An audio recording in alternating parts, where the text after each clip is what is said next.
Alright, so dash dancing? Okay. Yeah, so I guess the first thing we're going to start with is just dash dancing, and I think Cactuar and Zoo did a really good job of covering this, but we can still apply it in our own way. Basically, you need the understanding first, as you're starting out with Falcon, part of the process is increasing your understanding of game knowledge and increasing your understanding of how the game mechanics work.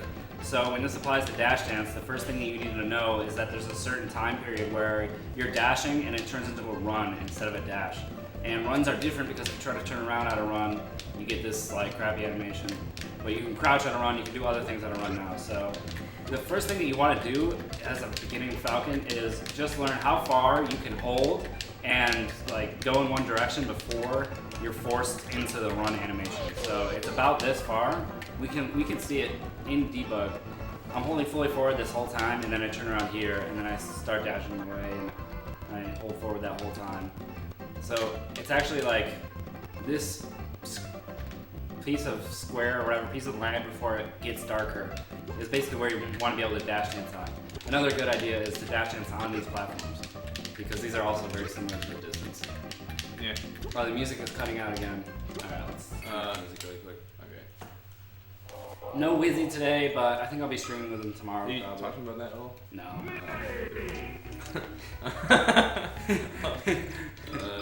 Text me later. Worst case is I think you just like come over here and do your thing.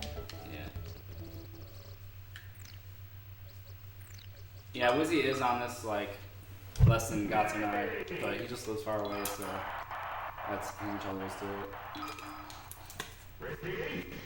it. Alright, so that's pretty basic stuff. I don't even think we need to go that in depth into it, but yeah, he does have the longest initial dash, and it is like, it fits into his character model very well, because the dash really helps him out. Yeah. So let's talk about some applications of dash dancing. Like when does someone want to dash dance? Okay, so Should I just be dash dancing all the time? Is this good? Me doing this really tight dash dance? I'm staying in this one spot, and at any time I can move toward you. So I don't understand why this isn't good. I just think that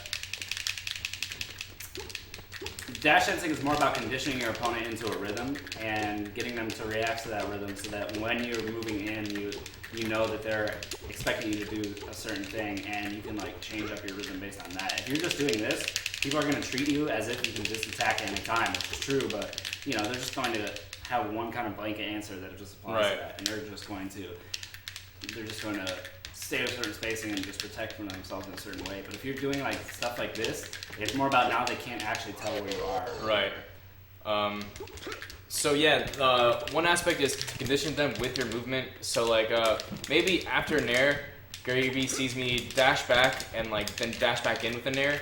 So maybe Gravy's seen this from me, and me knowing that I revealed that information to him, next time I'll Nair and I'll do a dash dance. I'll dash back and I'll dash in again to look like the same motion of the Nair, and then I just do a dash dance and bait whatever he was going to do to counter my Nair. So instead of doing this,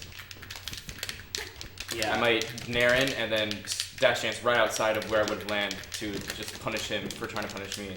So I think the skill set that you're trying to develop as a low-level dash dancer, or just as a beginning dash dancer, this is like the thing that you want to start working on as you become a pro player, is that dash dancing is designed to give you an opportunity to strike. So basically what you're looking for when you're dash dancing is that it just lines up for you to like be in a situation to punish him. Like for example, if Gatsu is nairing, I'm going to be much more likely to be able to punish his nair if I happen to already be dashing in with timing to like come in on his L cancel. If I do a nair and then I dash away and then he does something right now that I think I can punish, it's going to be like a lot less likely that I am now like appropriately spaced and timed to punish him. So basically that breaks down to you just want to be moving in already with your movement at the right time, that you can just attach an attack to it and it's just going to hit. It's just going to hit the lag or whatever. And the whole time you're moving, you're changing what ranges you're able to threaten. So the whole time, like Falcon especially, I'm threatening like maybe right now my longest range is like in the middle of battlefield, and then just this dash alone increases my range to like the middle of this platform. So by using these long dashes, you're also threatening a lot of range all the time, and it becomes it's very threatful. It's like a deceitful defensive tactic that's actually very offensive. So would you say that dash dancing is more useful when you have an advantageous position? I find it more useful in scenarios when someone's either cornered, lost, or double jumped, etc. Well, I think there is something to that. Yeah, that's because that boils down to what Gravy said before, where you're dash dancing in front of them because they don't know when you're going to come in. You're not giving them a rhythm to determine when you're going to attack them for being cornered. So you force a response out of them. So I want to talk about the next step to like being better at dash dancing is to maximize your dash length, like I'm doing right now, where I can now dash to the middle of the stage instead of just being able to dash here. I can dash all the way to here and still be in my dash position so that I can turn around in Nair or do whatever at any time. Pivot forward smash like near the center of the stage, for example. This is a very simple tech skill because basically all you're doing is, like when you're starting your dash, if you're holding forward during this time, you're just gonna be dashing at full speed, like so. It's very easy breakdown. Like I hold forward. Oh, I didn't realize I wasn't paused that time. It's a very easy breakdown. You hold forward and your character just accelerates forward as fast as they can. So we see this happening. And now this moment in time right here is where I was talking about. If you continue to hold forward right now, you're going to go into run, and then you have to like act differently because now you can crouch, but you can't turn around, and you can like do down smashes out of your crouch or whatever, but you can't do like shield stops anymore or pivots anymore. So this is a very important moment. But if you just release the stick now, your dash continues for much longer. So as a beginner Falcon, this is super important. Basically, this just means that you can extend the distance that you can move to while staying in your dash animation, and that just makes you a lot more fluid. Yeah, I think a good goal for some Falcons right now would just be play matches without ever going into run animation, so you can master that timing. And if you need to like run across stage, instead do it with the longest foxtrot you're able to do linked together. Yeah, you should be able to cross the stage in 3 or less dashes, basically. Like you can just do it in almost 2. Look how far 2 max distance dashes give you. Watch this, guys. So I need to go until 15, wait until 28, and then start again. And go until 15, and then I'll just let it go after that. Oops. Well, still. Yeah. It's pretty accurate. Like, it should get you almost all the way across the stage with just 2 dashes. And you have to be able to do that out of any dash dance. So you can, like Gatsu was talking about dash dancing like this, I should be able to suddenly do my max distance dash out of this, which I can't do, but that just shows that I didn't start with these good fundamentals. Like, I feel like if I had known this knowledge as a beginner player, I would have worked on better things. But also, guys, for the situation of why dash dancing is better or like good when the other person is at a disadvantageous position, is because they're also not committing to anything while threatening them the whole time. So if Gravy's like right here in the corner, as I'm dashing in, he can't tell if I'm actually going to attack, and he doesn't know how far I'm going to dash out, and at any point of me dashing away, I can come back in and hit them. So the whole time, I'm pretty much threatening that I can attack him, but waiting to react to what he does to try to get out of the corner. yeah, I agree with all that. So you're just not committing to anything. You're threatening without committing, which is why it feels lame to people, but dash dancing to me is actually very offensive. You're like very deceitfully being offensive. Hopefully this isn't not fundamental, but what's the best way to jumpman on Falcon? Also, what's the air jumpman? Polarized, that is a fundamental thing, but I don't want to cover it right now because I think we have other things to cover, but there are threads on Smashboards that will help you with that, and I think somebody in the stream will probably link it to you, and if not, you can ask a question later. And yeah.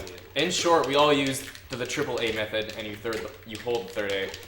Yeah. So I guess that's the best method. But there is a new thread about how to do it that I think Rotated made. So. Yeah. Okay, so. And what's the air gentleman? I don't know what the. I think he just means gentleman in there. Oh, gentleman mean nothing. Okay. Yeah. It's like, gentleman like midair. Instead of your nair, we have a gentleman. It's like that Ganon video. So basically, now you have a max distance like dash before run, but then you can expand that to a max distance dash that can be done back and forth. You guys see how bad I am at this? This is me trying to do it as fast as I can, but I'm actually this bad at it because I haven't been practicing it for these 2 years like I should have been, you know? So I definitely recommend starting this immediately. And I think that's all the tech skill of dash dancing, but we should talk more into like coming up with practices that help actually implement it. Yeah. One thing I did as a newer Falcon was try to move across the stage like in your dash animation like this. You know, you still use your dash back, but do it in a way that you're never going to run. And now that we know that you can do longer ones, we can do it even more effectively like this.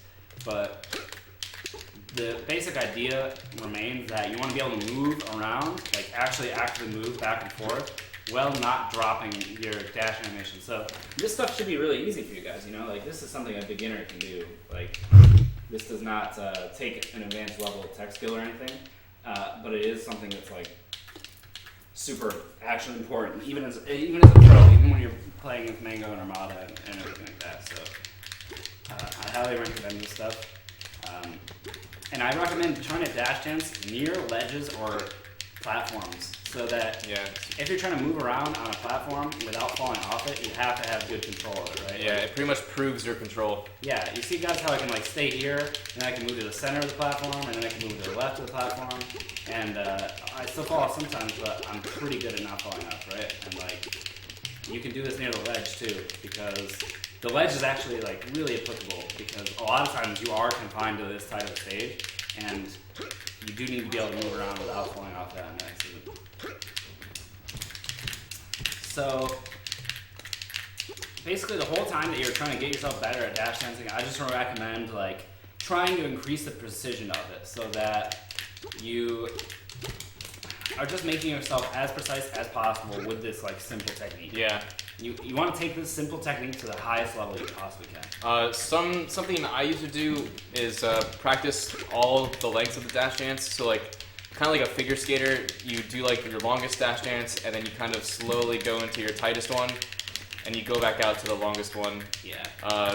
Just practicing all the different rhythms with all the different dash lengths you have in your character. For the purpose being of not having a rhythmic dash dance. If you're only dash dancing like this, it's very easy to hit your center axis of where you're dash dancing, and if you're always changing up your dash dance lengths, then it becomes much harder for the opponent to decipher where you're going to be and like where to hit. The whole point is you changing your position without your opponent knowing where you're going to go. So they have to always be reacting to you, and you never give them opportunity to do a read. So another thing I want to talk about is controlling the speed of your dash.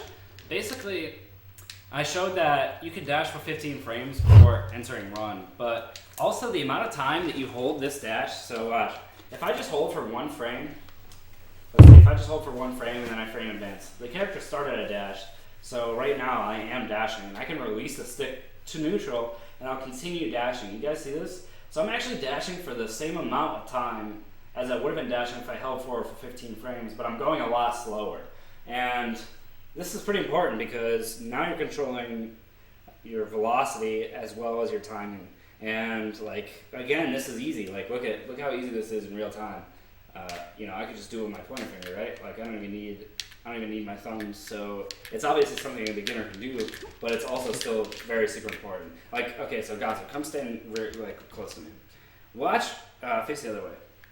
Watch the difference in speeds if Gatsu dashes for his entire time and I only dash for one frame. So start dashing, hold it until 15. I'm gonna hold it until 1 and let go. So now my character is, you can do it completely. Now my character is dashing for the same amount of time as Gatsu, but I'm stopping much like farther away than he is, and I didn't go as fast as him. That's just a foxtrot, right? You just picked a different foxtrot length? Yeah, like that's the farthest you can dash, and mine's the shortest I can fill out the dash animation or whatever. I don't know if I want to use the word foxtrot. So let's get another example. Let's just do this again so that we can just see it again. Let's go this way this time. All right, so we'll just do it again. All right, ready? Yeah.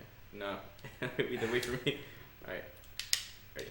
So all we're doing is I'm dashing the smallest amount, and Gatsu is dashing his largest amount, and you can see how we're starting to pull away. Like he's starting to go a much larger distance than I am, and it ends with him being about twice as far as I am, and that's pretty ridiculous. When you're actually dashing around, you can make this so hard to tell. People can't just look at a dashing falcon. Like, look how similar these animations are. Let's look at it one more time. Like, let's look how similar these animations are to somebody who's just observing you. You can't tell that one falcon is going faster than another, but they are. And so that's like super deceptive. Like, to top level players, your brain just cannot. Yeah. Your brain just cannot like calculate speed on the fly like that. Yeah. Like, it doesn't take this as a visual cue that you're actually moving slower. There is no visual cue that you're moving slower.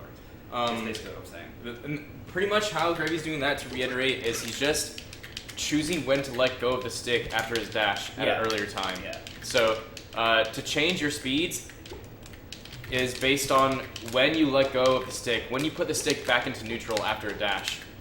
Yeah, from any point. So if I start a dash, if I release the stick at any point, so I can release now, but I'll continue to hold forward. If I release at any point, I'll get a different like speed and a different distance. You know, and I can release from now all the way until now, and then I'll get my max distance and my max speed. But still, you can adjust it in like basically 15 different ways. So the next thing that I think should still be considered in fundamental movement is the run thing. I think this is fundamental, and we're pretty bad at it still. But Okay. Don't you kind of agree? I feel like we should save it for another one, maybe. I guess it has to do. I guess okay. That is kind of cool. The time of dash dancing. Okay, so do you want to start off with it? Okay, so we know now that you reach this certain point in your dash dance where you either have to let go or you have to commit to run. So it happens right now. And if I don't let go right now, I'm going to go into run. So we're just going to explore that. I still think this counts as a fundamental tech skill that basically you can either come to a stop, like I can just advance and come to a stop, and that's still relatively controlled, but I think during this time you can't shield at all. So if I'm trying to hold shield and like get something going, it's just not going to work at all. And so you're losing like a lot of your options, regardless.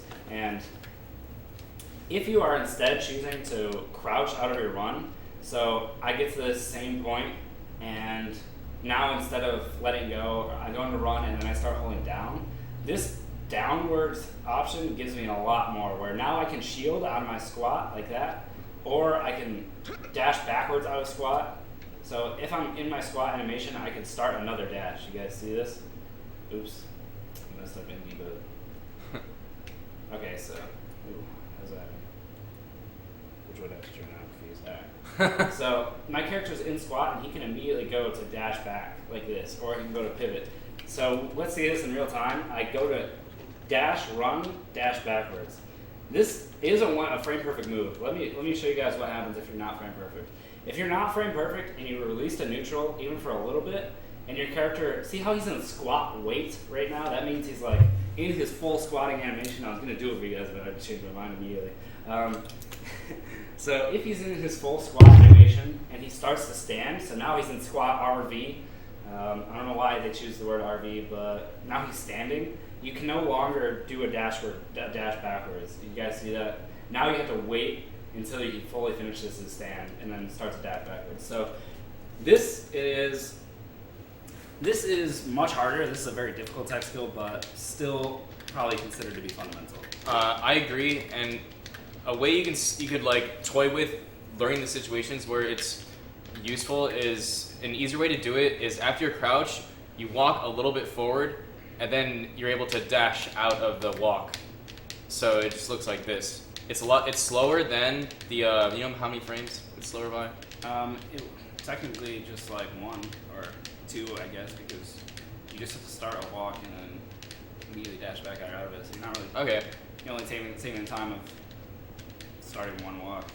Okay, so the textile for that is you just crouch to cancel the run, and then you walk forward to get out of the crouch, and then as soon as you walk forward, you dash back to cancel the walk forward. Yeah. And I'm not sure how I feel about the one frame link Gravy just showed you, but I'm still practicing it just because. But I feel like the walk forward might be a more practical thing to do. I do think I'm like proving that you can be pretty consistent at it. Though. Yeah. I've been getting better at it for sure. Mod is away post Fox. We have plenty of mods. Thank you very much. But so the function of this pretty much is to extend your dash chance. So before we were limited to this, right? Yeah. And while this is still pretty large, it would be nice if we could go further. So now instead of our dash chance limits being this, we can now make our dash chance limits like the entire stage if we wanted to. Well, we have two ways now to extend dashing. We can just extend the dash by letting go, or we can crouch out of run instead, and then move around after that. Another thing to note, another reason that crouch is good is this. Let me try to think of a way to show this. Like, you could say like that the amount of time you spend crouching is kind of wasted, and that because of that you're like losing time. But let's compare the difference between wave dash down and crouch. So if I'm going into my run and then I'm starting a wave dash. So again, we'll do. Yeah, Brizzy, we are still doing Q&A right now, but more related to the topic at hand. But later we'll definitely do general Q&A. So I'm going to start a wave dash in this situation. Note that as soon as I jump, which is going to happen right now, my character's still like sliding forward, but I can't see myself anymore. So okay, my character's still sliding forward, but as soon as I start my wave dash down, which is going to happen right now, he has stopped moving. You guys see this? He's no longer moving, and for this 10 frames, I'm just in lag and I can't do anything. I think that compares favorably, or I think that crouch compares favorably to this, because if you're going into a run and then you start your crouch, oops, ran the wrong way.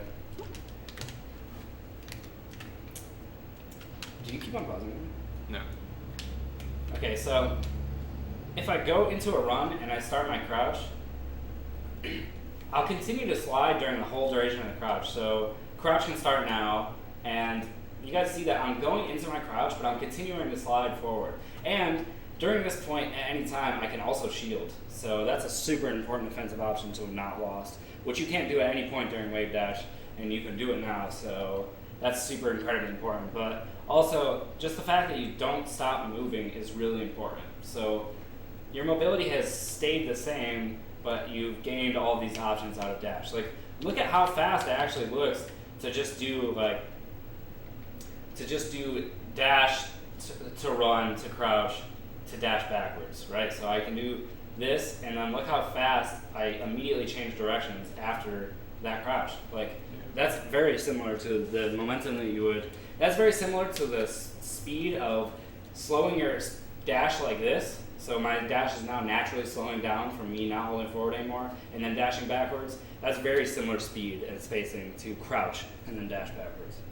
So that's also a very important thing. Munzu, we don't really. Fox is allowed. They're just mess around with you. So run out of crouch, or crouch out of run, also still considered super important, I think. Yeah, that's more like extra credit, I guess. If you guys feel like you have mastered your dash chances, then go ahead and extend them with the crouch run, or the, what would you call that? Cactuar dashing, but Cactuar dash, yeah. Crouch canceled run canceled crouch? Run, crouch, dash back. I don't know. So yeah, the technique is called Cactuar dashing, or at least that's what the general public calls it. Yeah.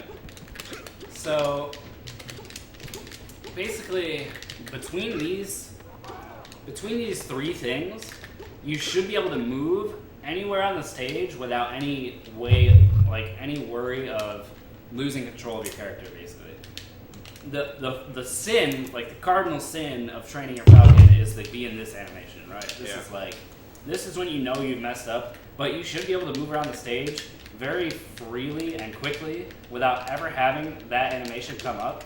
And if you do, like, that just means you know you have more practice. Another one is this animation of coming to a stop like this. That means you know you've messed up. And it's also important, once again, to really be in control of these motions. It's not just enough that you're able to dash dance, but to really understand what lengths to use and to not mess up, to always be in control of where you want to be is essential. So you don't want to learn like this dash dance rhythm and have like 3 mix-ups with that. You just want to be very free flow, very watery with your movements. Yeah, and again, I suggest like taking segments of the stage, like maybe going all the way to this ledge and practicing making that like one of your limits. Like, I'm not allowed to dash past that distance, but I can do any kind of dash dancing in between here as long as I never pass that point. You know what I'm saying? Is dash back slower than dash forward? No, the dash speeds are the same. But it takes longer to initiate your speed, right? To get the initial velocity because you have to turn around? Yeah, it just takes 1 frame extra. Oh, okay. What do you guys think of PPMD's movement? I think, personally, my goal is to move like PPMD, basically. Yeah, I think that's what everyone's goal should be right now. Yeah. I was talking to Cactuar about this. Like, PPMD's Marth kind of kicked off the movement era. Like, I think people have been on it in the underground. The movement era has been going on, but PPMD's Marth really brought it to life, and I think kicked it off for the rest of the community. I think the movement has become a much larger focus than it was prior to Apex. So, I think this is basically it for the grounded movement of like, with these 3 tools, you can like move across the stage freely and controlled. And as a beginner, you can start learning this, and you can continue practicing it every day until you're the best player in the world. Right? Like, Yeah. so this is definitely the fundamentals. So, 20GX, would either of you say you prefer one side of the stage over the other? Obviously, it's good to be comfortable on both sides, but maybe sometimes easier on the other side. I never think about it. Yeah, I never think about it either. I think maybe early on that becomes a thing. But yeah, no, I don't think you just like don't pay attention to what side of the stage you're on. Yeah. So the next fundamental piece of tech skill is something that I guess I get to take credit for. It's called analog jumping. The idea behind the analog jump, these platforms are really good to show it. If I do a full analog jump forward, Shadaikan, pretty much Cactuar dashing does replace wave dashing to cancel your run. So I would say yes. I would say you're replacing wave dashing to get out of your run with Cactuar dashing. yeah, I agree with that. L cancel boys are sad. 20GX, what is the biggest mistakes that a beginner and intermediate Falcons make? Actually, I have a perfect example of this, and it's going to lead into what I'm talking about, analog jumping. One of the biggest mistakes that I see from Falcons is, okay, yeah, this Nair. This Nair is definitely one of them. Dude, it's powerful. It's so nice. First pick up Falcon. Yeah. No other character can do this. But another mistake I see is neutral jump and then drift back. Yeah. Instead of analog backwards Nairs. Because basically, most Falcons are not in control of For the Nairs. beginner intermediate, I feel like that's a little demanding for beginner intermediate. Okay. Yeah, maybe. But yeah, I agree. That is like something you do want to crack out of. Yeah. So Cactuar dashing, for those who are behind, is dashing out of your run, or crouching out of your run and then dashing backwards out of that crouch. So I'm running and then I crouch and then I dash backwards. And it's very hard, but we defined it as a fundamental Falcon. So mistake beginner intermediate Falcons make, I guess just not finishing off your food, like your punish game mostly. I think movement is much easier to obtain than a solid punish game. So yeah, I'll say beginner intermediate Falcons just don't punish hard enough. They'll get like the stomp knee, but they won't get like the weird situation combos, and then they'll drop them or like drop an edge guard. Oh, and recovery. Yeah, new Falcons are very like basic with their recoveries. They do the basic one mix-up where you like go toward the stage and then pull back to the edge. Yeah, that's a good one. 6 hobos, we will definitely do a moonwalking tutorial, but it's going to be on YouTube. It's not going to be... We already kind of did one on Twitch, but we're just going to make one for YouTube. And that's going to happen soon, so just stay tuned to that. What is the best way to practice Punish Game? So, Yummy TV, Punish Game isn't one thing. It actually encompasses many aspects of the game, like true combos, and then edge guarding, and then tech chasing, and then everything in between. So... a good way to start practicing your Punish Game is just mastering the combos your character has on other characters. And then from there, I guess you can go to edge guarding or tech chasing. But I think learning your combos is for sure the first thing to do when you work on your Punish Game.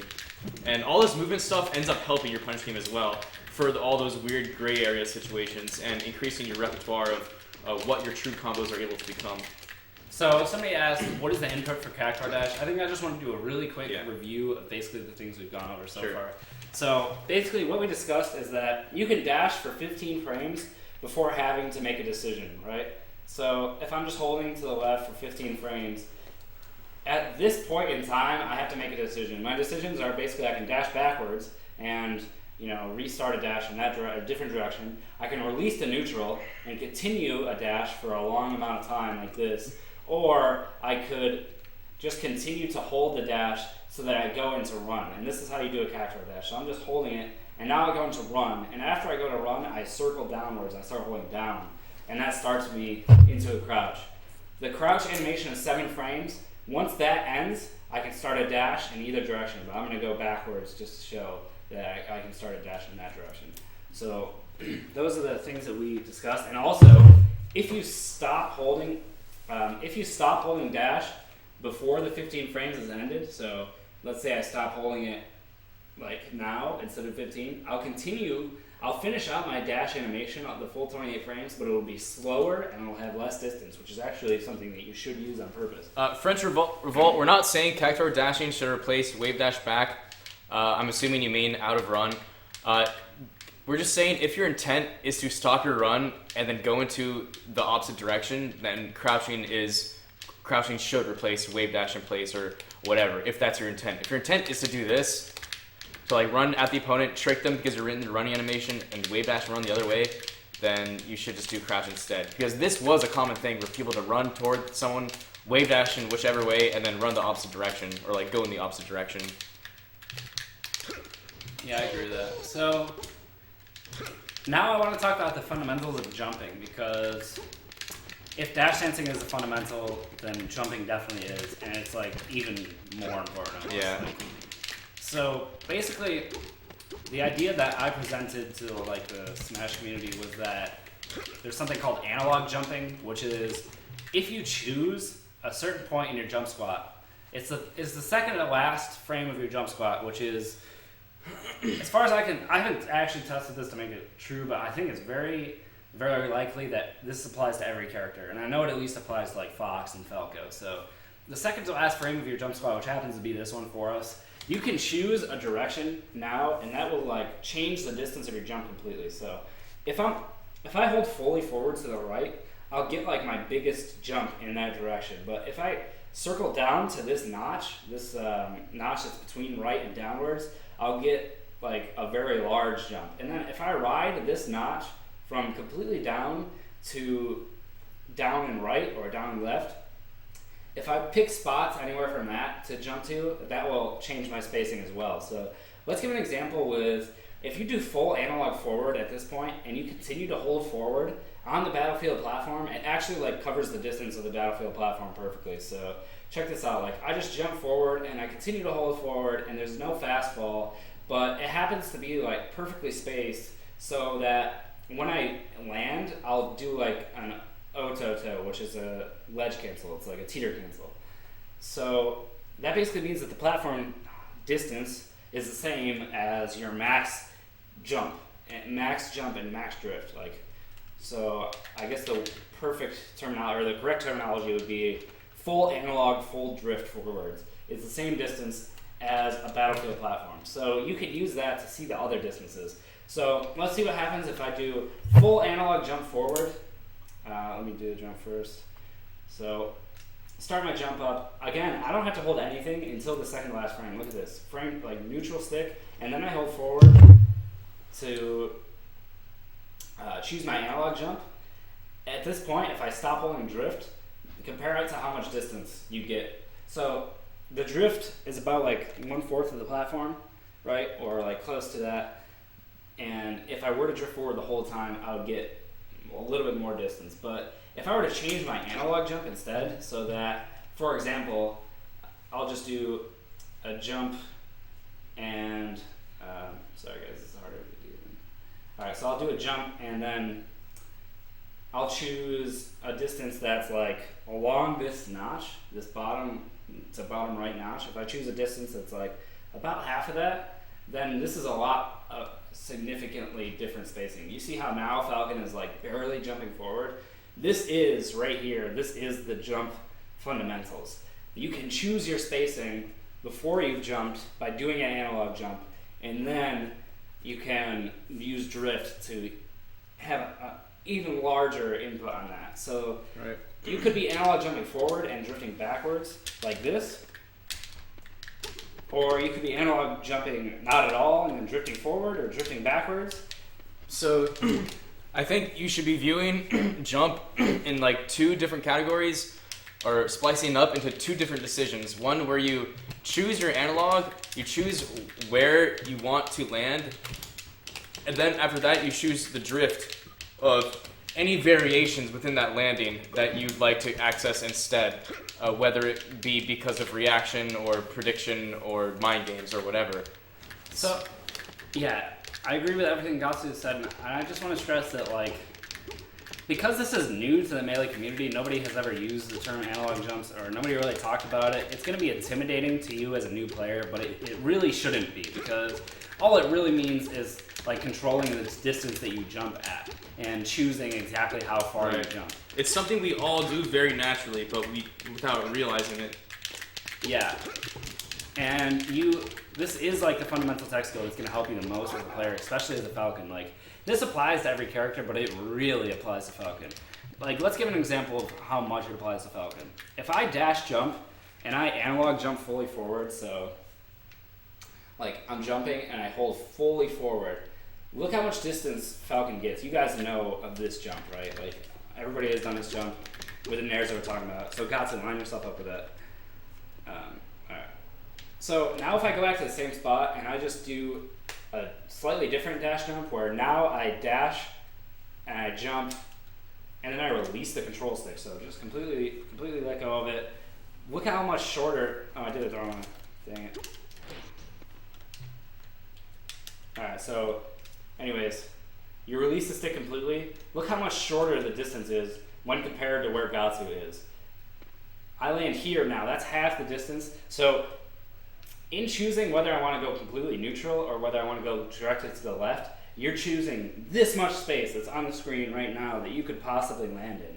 That's a huge deal, right? Yeah. This is like, this is how you get precise spacing with Falcon. So, what's up, Foy? Let me catch up with the stream chat. You keep them like entertained. Look at my Falcon, Yeah. So fast, these pivots.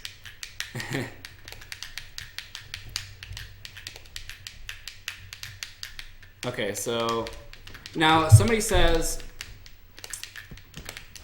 Vyram said, this is a stupid question, but how do you get better at short hop, fast fall, and nairing? So I think I can tie this into that idea. In order to get better at doing your shuffles or your short hop, fast fall, L cancels, you want to basically consider Nair more importantly than you consider your other areas, because look at this example. If I do an analog jump, so do my jump and then I hold forward fully forward on this platform. If I'm trying to just do an up air, that is pretty simple. I can hold forward this whole time, right? And the whole time that I'm holding forward, I can just like do my C-stick input. So now I'll do C-stick and I'll get my up air, and this will also be the spacing that allows me to do the wedge cancel. It's like my max distance spacing no matter what, right? And it's very easy to do.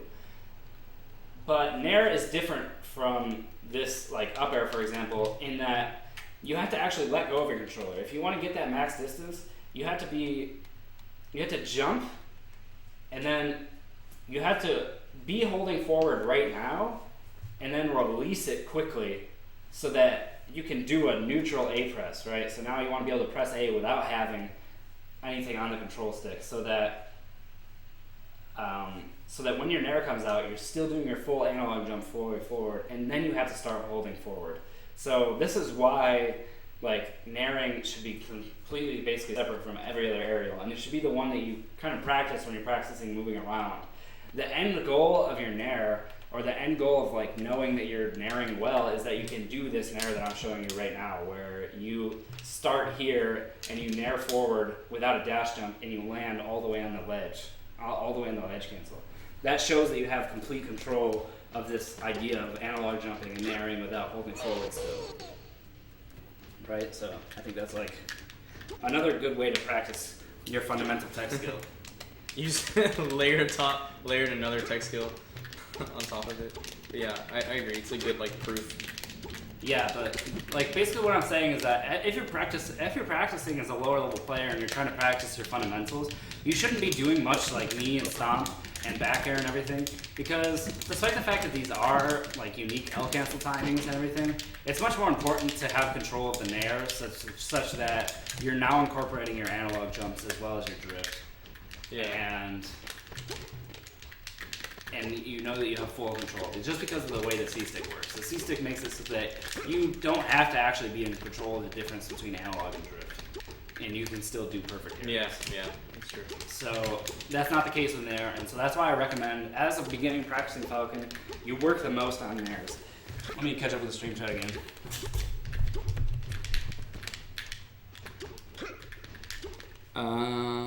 Okay, so there's no night bomb, sorry guys. Okay, so somebody says, what's Goody says? What they ask? I've been practicing a lot of your recommended stuff lately. I was wondering if there's a similar answer to Marth's F smash as there is to Sheik's F tilt, more specifically when it's a tipper. So if a tipper hits your shield, you basically have to just let that situation go, and you just have to get out of shield safely. But if a non-tippered F smash hits your shield, then wave dash forward into them into grab is a true punish, and it will it's what you need to basically do. I wonder if you could like full analog drift forward knee into them from like the furthest non-tipper forward smash. Full analog. I don't know if that's true. That could be an interesting test. Like right here. So somebody says, this is the same as controlling speed of dash, just set stick to neutral. Well, that's not necessarily true, because you might have to set your stick to neutral to control the speed of your dash, and you might have to do it to control the speed of your jump, but there are different timings and everything like that. Right, so. well, once you choose, the analog jump chooses your initial velocity, right? Yes. Going forward, Yeah. Okay. So you just choose your initial velocity, and then you manipulate that initial velocity via drift. So it's a bit different. Like with dash dancing, I feel like I guess it could be. I can see where he connected them. Yeah. Yeah. Like, look at how it controls the initial velocity, and look at this. If I do an analog jump fully forward,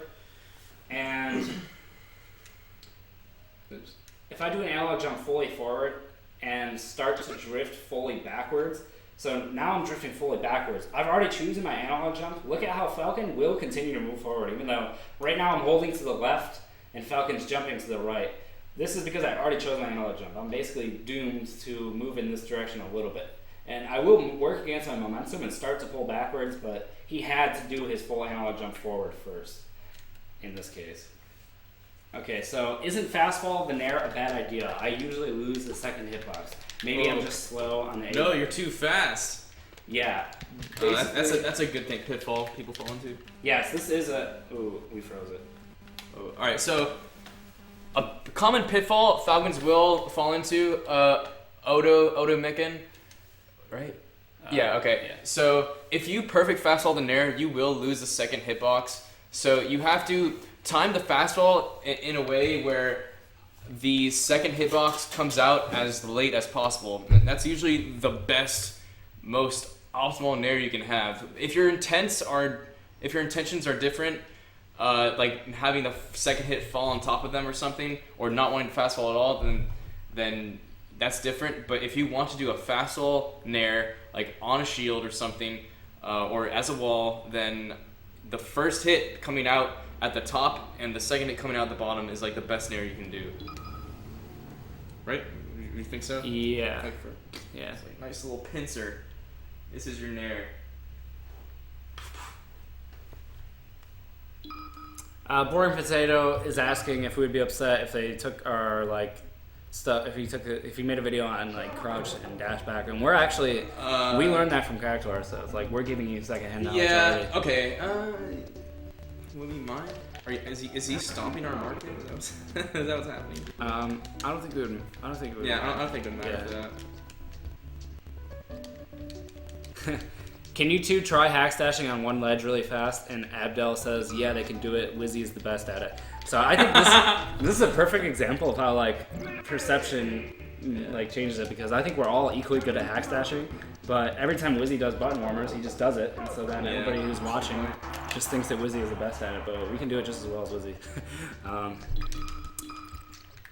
This analog jump is absolutely necessary for short hop turnaround laser with Falco. That's a good point, and I'm glad because we definitely want to be accessible to every type of player. So I'm glad somebody came up with an example like that. Yeah, good stuff. Yeah. And, you know, I know that this is applicable to every character, but it just happens to be the most applicable to Falcon, so I think it's worth, like, solo focusing on as a new Falcon. Could you break down the Nair pretty much, what frame you should fast roll on to get that perfect top-bottom Nair? Okay, so, yeah. Let's do, like... Let's do something where we combine them all together and we break down the Nair and show how it has to be done in order to do the Nair that I showed and also the Nair that you're talking about where you do it too early. Alright, so basically, let's look at what happens if you Nair a frame perfectly and then you fastball a frame perfectly. So, watch. My character starts his Nair, and the first Nair comes out, and then I can fastball right now. So the leg starts to come out, but it just doesn't before it hits the ground. I think that all you have to do is delay your fastball one frame. So I start my Nair now. Let me just confirm this to myself. I'm pretty sure if I fastball on 16 instead of 15, the Nair now comes out with a double hit. Right, so this is the idealized Nair that we're talking about, where it goes high and then low, and it hits as low as possible while still hitting as instantly as possible. And the second hit of Nair is a sex kick, where it becomes weaker the longer it's out. I don't think that's true, is it? Oh, music is bugged again. We keep forgetting to do that. Yeah. Do you want to sit here for the camera? Yeah, I was just over there. So, you got press start. I don't know why the music is giving us issues. well, you know what sex kicks are, right? Yeah. Where the longer they stay out, the weaker they are, so like the less stun they have. Yeah. So, does second hit of Nair not have that? No, I don't think so. Does weak knee have that? Well, weak knee is a sex kick in relation to strong knee. Yeah, but like, are there like weaker weak knees? No, there's no weaker. Yeah, I didn't think so. For Nair 2? Yeah, I don't think. Yeah, I don't think it counts. So yeah, you do have to try to basically not be frame perfect. So then also consider the spacing of using my analog jump plus this fastball stuff. So if I jump fully forward, in order to do this Nair, I have to jump, and then I have to start rolling forward now, and then I have to release in Nair, and then you want to continue holding forward and fastball on frame 16. So that would get you this far while having still done both hits. So look at how this distance is basically the same as the distances of if I do analog fully forward and then release, no drift. You know what I'm saying? Like, this is basically the same distance as that analog forward fastball Nair. Do you guys, does that make sense? Let me reiterate it one more time. If I do Nair with full analog forward but no drift. So full analog Nair, which is chosen right now. So right now full analog is locked in, and then I do my Nair, and I release the control. I just let go of the controller. I'm holding it by the cord during this Nair, and I just let it go. That distance would be the same or very similar to the distance of hold analog forward. So I'm gonna wait. Analog fully forward with the Nair, and then this time I'm drifting forward and I'm fast falling. So same distance, two different ways of getting to that distance, and two different timings of getting to that distance. Second hit of Nair is stronger. All that is you reaching that initial velocity that the other analog jump allowed you to instantly access. You're reaching that velocity through your neutral jump and drift. No, I was doing neutral jump, or I was doing analog fully forward, full drift, and analog fully forward, no drift. But I was fast falling the full. Oh, drift. okay. Yeah. It's the fast fall that's really Yeah. the same. 20GX, could you teach me how to move when bombarded with Falco's lasers? I think what we could talk about that's related to that is the idea of linking a wave dash into a dash as fast as possible. So basically what's important when you're moving around Falco's lasers is that when you're in your shield and you wave dash out of shield, you need to be able to dash as quickly as possible out of it. You see what I'm talking about, guys? Like if I'm slow on this dash, like this link is very important, in my opinion. So I think this is another fundamental tech skill actually to practice, is just if you do a wave dash in your movement for whatever reason, you should be able to dash again as quickly out of it as possible. You see what I'm saying? Yeah. And this is important for the Falco matchup when you're in your shield and you want to quickly move forward or quickly move backwards. You have to be able to do it. Or dash jump out of the wave dash. For example, let's imagine that a Falco laser hits me right now, and I decide that I'm going to wave dash forward into it. In order to get the largest threat range that I could possibly have, I need to time my dash jump for right now, and I need to be moving forward as quickly as I can with this Nair or whatever. So that's another way, idea of something you can practice. Rudo French Revolt says, I have a question. I really wonder about the frame advantage of second hit Nair on shield. Is it possible to beat grab with jab afterwards? I don't find that anywhere. I don't know if it fits in this section. So basically we discovered that the perfect way to think about this is that the aerials range from +1 to -3, right? So +1, -3. Me is up here. Me is up here at +1.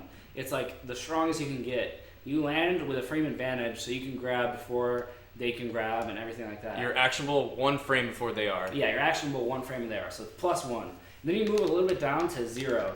This is up air. Late up air on shield is frame neutral, so that anything that you start can start at the same time as anything they start. But they only have their out of shield options. Yeah. So keep that in mind, that all the slowness of every out of shield option someone has. Yeah. And then we move a little bit farther down, and I think it goes. We should test it first. Pretty sure it's Nair next. Pretty sure Nair is. We should just test it. Okay. So just shield real quick. So let's just test. Oh no, it would be back here. It would be back. Nair into him. Alright, so how we're going to test this is we're going to have Gatsu buffer a jump out of shield, and we're going to have me hold shield. So you guys can see he's in guard damage 7. That just means shield stun a certain amount, and I'm in my out cancel lag. So he's buffering a jump, and he starts his jump now. So that means he's acting for 1 frame, 2 frames, and then I can act. So that means that Nair is -2, and back air therefore must be -1. Yeah. So, like I said, we started with the +1 of knee, and then we moved down to 0 of up air, and then after that is -1 of late back air, and then -2 of Nair, and then finally stomp is -3. It's so ironic. Stomp would be the worst. Yeah. Knee. Yeah. So that's a really easy way to think about it. From +1 to -3, there's just Every integer has a move attached to it. So now that we know that, let's dissect the situation where you do a Nair on shield and someone tries to shield grab you. So how long does a grab take? 7 frames. 7 frames? Okay, so in a Nair situation, you're 2 frames behind, so you need a move that comes out in less than 5 frames, in 5 frames or less, to beat the grab. And Falcon's jab is 3 frames, so on the 3rd frame of their grab, you should have jabbed them. And once again, that's because you're at a 2-frame disadvantage. Shield grab is 7 frames, so you need something within 5 frames or less to come out. Jab only takes 3 frames. Yeah. So even late stomp to like jab will beat a shield grab. Yeah, that's a really good point. Yeah. I didn't even realize that. Yeah. So even late stomp is safe. Yeah, we're all gonna do it. Even late stomp is safe against shield grab, and usually I think that means that it's probably safe against. Okay, so okay, I have to do. The frame disadvantage of first hit Nair, I'm not sure about that one. it's just like a jab, yeah. Alright, so trying to, well, we don't really know when you have to shield grab, so I guess you have to buffer it and shoot at 1 frame. So, okay, now you get to do a grab. Basically what we're showing now is that if I do a late stomp into dash away, even that is good at avoiding this grab. Look at how his grab hasn't come out yet, and like by the time it does come out, I'm very far away. So That's good for avoiding other out of shield options too, like maybe up air. yeah, Can you hit you an up air? I doubt it. So this is another fundamental tech skill of Falcon, is landing late aerials into shields or into people, and after the late aerials, getting a well-timed dash away, such that I'll let you take control of it because you're buffering it now. But such that you gain the ability to avoid the out of shield options that would hit you otherwise. So that was, we just showed frame perfect stomp to dash away, beating frame perfect up air. So that's like really important, and it also works against grab to avoid the grabs. If you do late aerials to dash away, you just can basically never get Yeah. So your worst aerial on shield is still covered by your jab. And your dash. And your dash. And your dash. So that's a pretty good character if I've ever seen one. Okay, so I feel like, I hope we didn't gloss over the analog jump section. I do think the analog jumps are overall the most important thing to practice. So again, I want to stress it with, you know that you're doing it completely right when you can do this Nair that starts on one side of the battlefield platform and teeter cancels on the other side without a dash beforehand, without doing a dash jump. You're just doing a normal jump, but you're analog fully forward and drift fully forward such that you can land on the teeter cancel. Now, let's show the dash jump, analog jump, and how that's like different. And I think my favorite stage to do this for is High Roll Temple. This is High Roll Temple is the most try-hard stage. The top left of Hyrule Temple. So check out this little ledge or little spot. Now look, if I do a dash jump on this part and I analog fully forward, so this is analog fully forward. Oops, I missed it. Alright, so I gotta dash, and then I gotta jump, and then I gotta wait a little bit or not wait a little bit, and then hold my analog. If I do this analog jump, it's like basically the whole distance of this platform.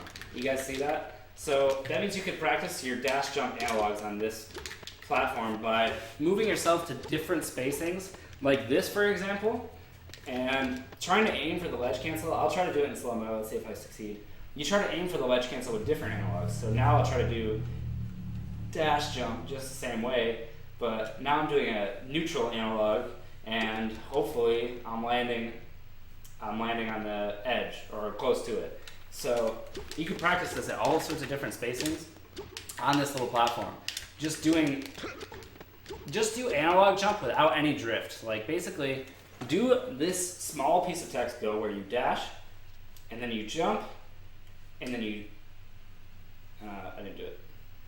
You dash and then you jump and then you choose a direction. And after that, you should be able to completely release your controller so that you're not doing any drift or any fastball, but you're still aiming for that ledge with this jump just because you chose it with your analog jump. You guys see that? You see how I landed on that with no drift or no fastball? That's basically what you want to be doing with practicing your analog dash jumts. You want to practice landing in different spaces with no drift or no fastball so that you know you're working on only the analog. Like, the only way you can change your spacing without drift or fastball is analog.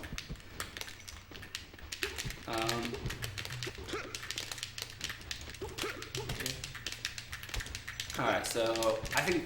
So how has this information been so far for you, like beginners, intermediate people who this is for? Have we given you too much information? Have we given you just enough information for the topics we covered, which are dash dancing, cactuar dashing, and analog jumps? How has that information stream been going? Are you guys like overburdened, or do you feel like you can handle one more topic, which would just be very basic ledge concepts?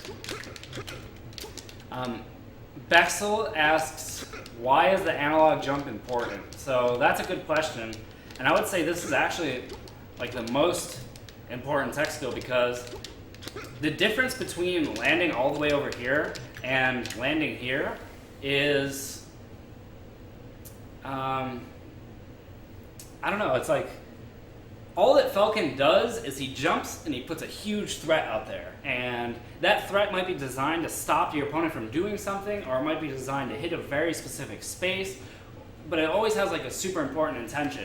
And if you can only do this jump because you haven't practiced your analog jumps, you lose a bunch of effectiveness. Like, come over here, guys.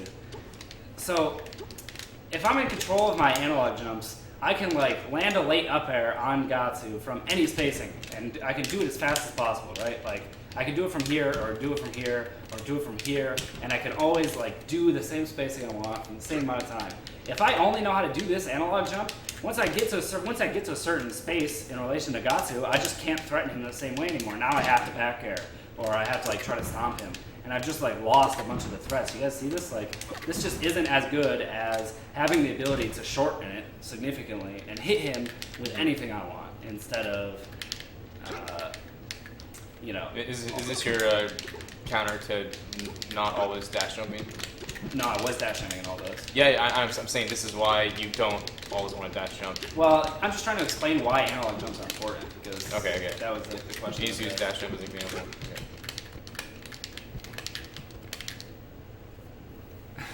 Somebody says, I realize how much I've been learning by just mindlessly pressing buttons. Yeah, this is... So that's good. Most of you seem receptive to what we've given you. I think we're going to go over one more small topic that's pretty fundamental, and then we'll probably move on to the Mango analysis. And yeah, we'll try to point out the stuff we went over today. Mango, all the good players are very fundamental heavy, so oh my god. Oh my god. So I'm sure it won't be hard to find examples. So the last thing that we want to cover is the basic like tech skill of the ledge that you should be doing as a beginner Falcon. Now everybody knows how axe dash is. If you guys like look at me, the blue means that I'm intangible, so Gatsu, come over and like hit me.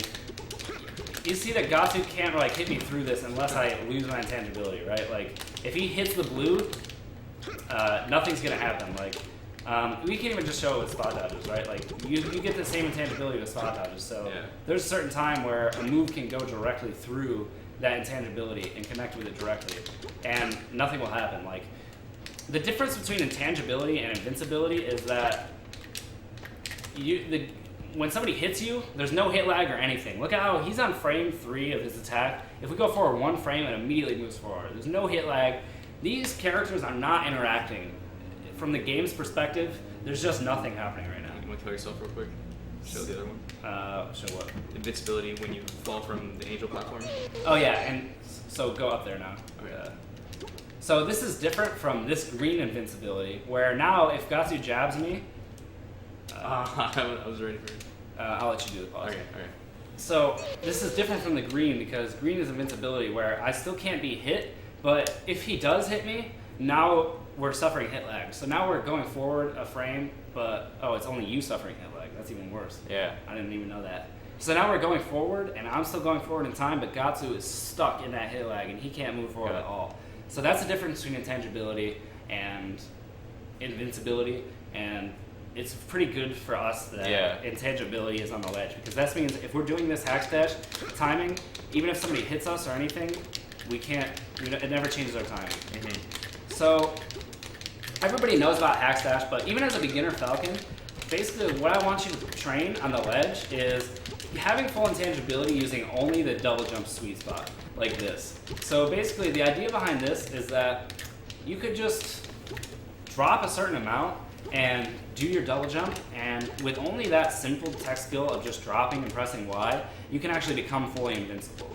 And this is super important for some edge guards, like for example, if you grab the ledge when Marth only has the option to up B, this beats everything that he could possibly do. He can't hit you with up B anymore, and so he can't get you off the ledge. You guys know what I'm saying?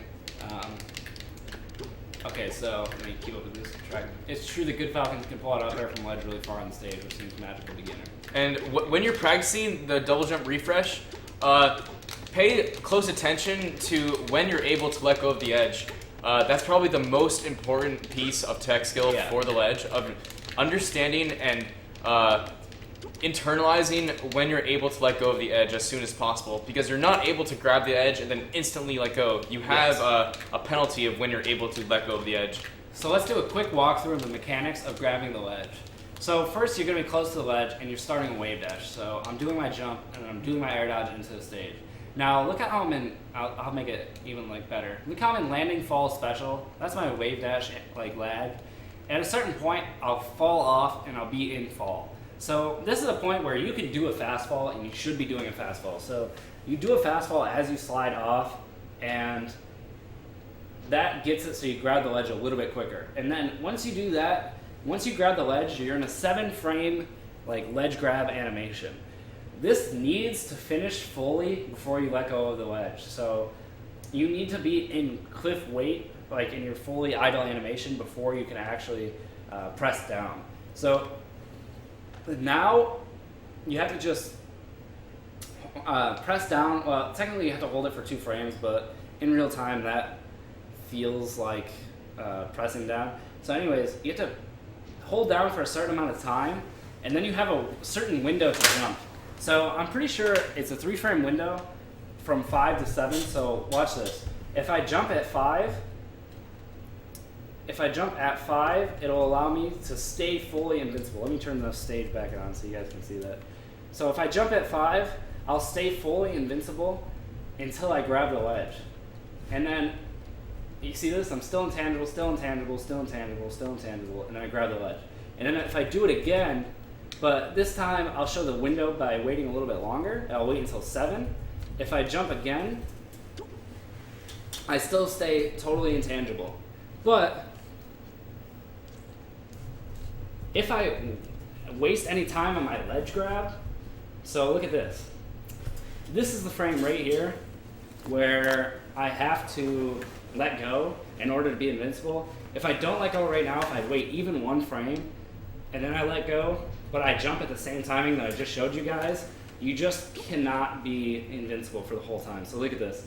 Even though I'm hanging near the ledge and it looks like I should grab, no matter what, I'm going to drop that frame of intangibility. You guys see that? So I'll do it again. I'll wave frame on purpose, and then I'll drop down, and I'll try to double jump and grab the ledge. No matter what, I have to lose my vulnerability. It's going to be right here. So that means that the ledge grab, or the drop from ledge has to be frame perfect. No matter what, you have to be able to identify this frame where you have just grabbed and you're finally able to release, which is right here. And if you can do that over and over again, that's how you can stay fully invincible with just the ledge drop, ledge drop, double jump. And so that means that you have to be letting go at a certain rhythm, which when I was practicing this as a scrub, I did an Audacity metronome, and basically I just did the simple math of 3600 divided by 37, and that's the BPM of that's the BPM of this technique, because think about it. You have to, there's 3,600 frames in a minute, and you have to release the stick, you have to release the ledge every 37 frames. Like, look at this. I release the ledge now, and then it's like 1, 2, 3, 4, 5, 6. Oh, I did it wrong anyways. But I don't want to count it, but you guys can believe me that like every 37 frames you have to let go of the ledge again. So you should practice the BPM of doing this refresh at a BPM of 3,600 divided by 7, which I think comes out to like 97 point something or whatever. But that's how you can like get really good at this so that you stay invincible this whole time. I think that'll make a good YouTube video. Yeah. It's a good concept. Okay, so all right, guys. The reason I showed Hyrule is that I think if you're practicing ledge invincibility stuff, like even a ledge dash like this, or the hack dash or whatever, it's really good to practice it on this stage so that if you fall off and you die, which I'll try to do on purpose, but it's actually hard for me to do the text along that. If you fall off and you die, wow, I just can't make myself do it. If you fall off and you die, you don't actually die, and there's like a stage to cover you so you can jump up and practice it again. I know 20XX does have something where you can like reset into a state you were in before. So if you hack stash on like FD and you mess up, you can just reset back off the edge again. Yeah. So that's probably the best way of doing it. But this is like the lazy man's way. Well, actually, I found something sick though. Check this out. And Hyrule is also good if you want to train tech skill with a friend. One person can get the lower level with the edge we just showed you, and the other person can get the platform that's on top. Stages never end. What are you doing, dude? So, alright, check this out, guys. I found another place to practice ledge tech skill, and it is Brimstone. Brimstone. And it is Brimstone. What are the perfect waveland options when all intangible? Pretty much either hack stashing or going to center stage while being invincible. Wait, can you grab onto these? Is that what you're? No. Okay. We gotta climb all the way to the top. Oh, the camera just keeps. Oh man. Okay, so somebody said, what are the perfect waveland from ledge options while intangible? I think that dash and shield are the strongest ones, but I think you have 8 frames of intangibility. Munzu, frame data is not that important to be a good Falcon, but it does help you just increase your understanding of the game. Yeah. So anyways, what I want to show you guys is that this is also another ledge that you can practice hack stashing on without dying, and now you can do it to both sides, where you can only do it to one side on Hyrule. And another cool thing about this is that if I'm practicing the hack stash, if I'm actually late at all, so watch this. If I drop from the ledge, if I jumble dump,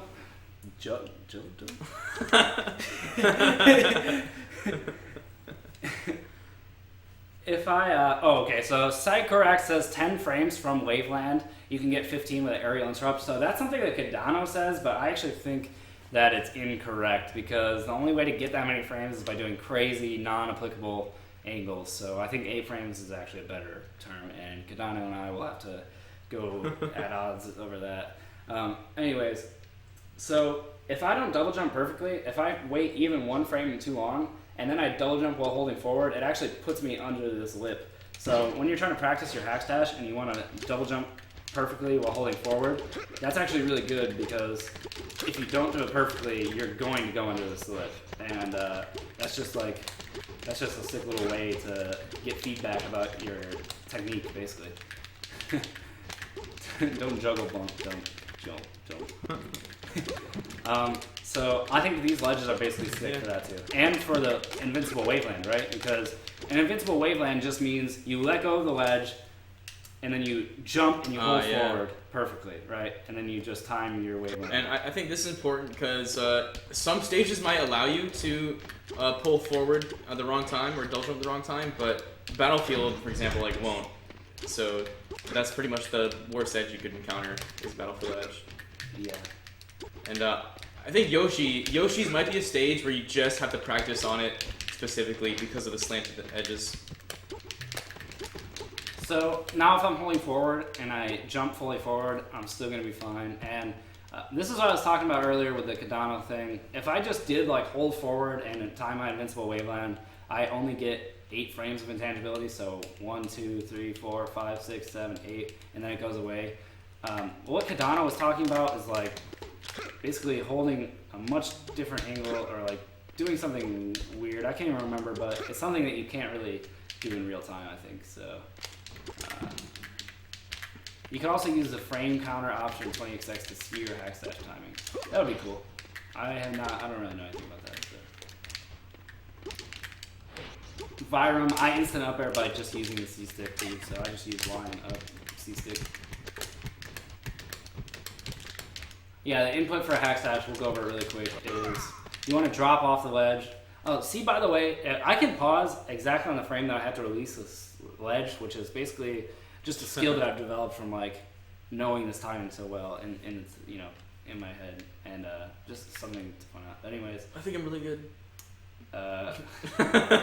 Anyways, so the hack slash just means you drop and then you jump and you're holding forward, and then you wait like a certain amount of time. It's a variable window because you have like leniency to do this technique, and then you just air dodge like down and in, and then as you're falling off again, you fast forward to the ledge again. And I might have done it too fast. I did it too fast. You can actually do it so fast you can't grab the ledge, but yeah, that's all you have to do. Okay, so I think that's it for our like basic fundamental tech skill. So to kind of go over to summarize what we went over today, we started out with like dash dancing, the frame data about it, its applications, its purpose. Then we went from dash dancing to Cactuar dashing, which is an extension of the dash dance, and you can say that's its primary function, just to extend your dash dance. For what? Cactuar dashing. Yeah, just to maintain like controlled movement on the ground at any space. Okay, and then after that we talked about analog jumps, and then ledge tech skill. So I feel like those are all pretty good building blocks for you guys to work on for like the next however many weeks, months. Like that's a solid starting place, and it's like it's not tech heavy. It's just like concept heavy, I would say. Like doing this is probably dash dancing will be the most technical thing you learn, and then analog jumping just a matter of kind of understanding, getting to know your thumb. I feel like getting to know